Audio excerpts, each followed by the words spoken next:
Sir यहाँ क्या मामला है? देखिए, कलवारी चौराहे पर हम लोग इस समय बैठे हैं और हमको जानकारी मिली है कि कलवारी थाना क्षेत्र के कौन सा गाँव था, चमनगंज में एक विधायक निधि से गेट बना हुआ है और वहाँ पे गेट पे दोनों तरफ बाबा साहब का झंडा लगा हुआ था और बीच में भगवान बजरंगबली का झंडा लगा हुआ था। तो कुछ लोगों ने जो समाज को तोड़ने का कार्य कर रहे हैं, कुछ लोगों ने माहौल ख़राब करके वहाँ के स्थानीय नागरिकों को उकसा करके भगवा झंडे के खिलाफ, जो कि बहुत दुखद घटना है, ऐसा होना नहीं चाहिए, भगवा झंडे के खिलाफ, भगवान बजरंगबली के झंडे के खिलाफ वहाँ पे लोग धरना उड़ना करा दिए। प्रशासन जिससे हरकत में आई, प्रशासन ने दोनों तरफ का झंडा उतरवा दिया। लेकिन आपके चैनल के माध्यम से मैं बताना चाहता हूँ, ये जो नीला गमछा ओढ़ के जो लोग चलते हैं और गंदी राजनीति करते हैं, उनको मेरा बताना है कि अभी यही कलवारी थाना क्षेत्र के ही वो कौन सा गाँव था, चरकैला में एक दलित परिवार अपने दो छोटे बच्चों के साथ बाल कटवाने जा रहा था और बाबा साहब का झंडा मोटरसाइकिल पे लगाया हुआ था। वहाँ पे मुसलमानों ने उसको रोका, बाबा साहब का झंडा फाड़ दिया और उसको बहुत विधिवत मारा। इतने गंभीर प्रकरण में कोई भी नीला गमछा वाला उस परिवार से मिलने नहीं गया। मुझे जानकारी, मैं जिला अस्पताल पहुँचा और यहाँ के एसएचओ साहब उत्तर जनार्दन जी थे, उनसे बात करके, कुछ अधिकारियों से बात करके मैंने गंभीर धाराओं में 14 धाराओं में मैंने उनके ऊपर मुकदमा दर्ज करवाया। उस परिवार से कोई मिलने नहीं गया। अब आप सोचिए कितनी गंदी राजनीति इनकी है कि बाबा साहब का झंडा जो फाड़ रहा है उससे दिक्कत रही है इनको, वहाँ पे कोई रोना रोने नहीं गया। और यहाँ पे भगवान बजरंगबली का झंडा, अरे ये भारत देश है, ये अयोध्या के बगल का जगह है। यहाँ पे भगवान राम, बजरंगबली, भगवान शिव को हर व्यक्ति मानने वाला है।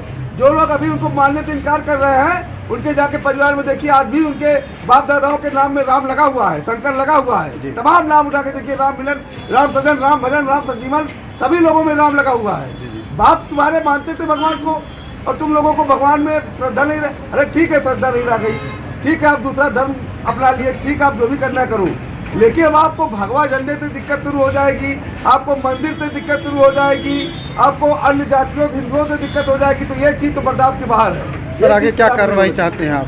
देखिए, कार्रवाई में हम लोग, क्योंकि सरकार के महाराज जी की सेना हम लोग है और महाराज जी सरकार में है, हम लोग नहीं चाहते कोई लॉ एंड ऑर्डर में दिक्कत आए।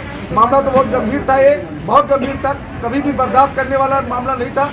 लेकिन मामले में प्रशासन से हमारी बात, तो हमने कहा ठीक है, माहौल ना बिगड़ने पाए, आप दोनों झंडा उतरवा दीजिए। वैसे भगवान बजरंगबली की झंडा हम लोगों की जिंदा रात उतारने किसी की हैसियत नहीं है, लेकिन माहौल ना बिगड़ने पाए और भाईचारा खराब ना हो। और इसमें जो लोग, बाहरी लोग जो फंडिंग कर रहे हैं, जो हमारे समाज के लोगों को हम से लड़ाने का प्रयास कर रहे हैं, उनका अगर हम लोग बीच में गए होते और विवाद किए होते कि नहीं हमारा झंडा नहीं उतरेगा, तो वो अपने मकसद में कामयाब हो जाते हैं, जो उनको, हमारे हिंदू भाइयों को आपस में लड़ाने का कार्य कर रहे हैं। तो हमने प्रशासन से बात किया, हमने कहा ठीक है, आप दोनों झंडा उतरवा दो, हम लोग किसी तरीके का विवाद नहीं चाहते। तो मेरा जो भी किसी भी धर्म को मानने वाले लोग हैं, क्योंकि भारत में यहाँ सभी धर्मों के लोग रहते हैं और हम लोग तो, हमको बचपन से सिखाया गया, हिंदू मुस्लिम सिख ईसाई आपस में सब भाई भाई तमाम चीज़ें सिखाई गई। हम लोग सभी धर्मों का सम्मान करते हैं, लेकिन अब हम लोग सोए नहीं हुए हैं। अब हम लोग, पूरा हमारा समाज पूरा सनातनी जगह हुआ है।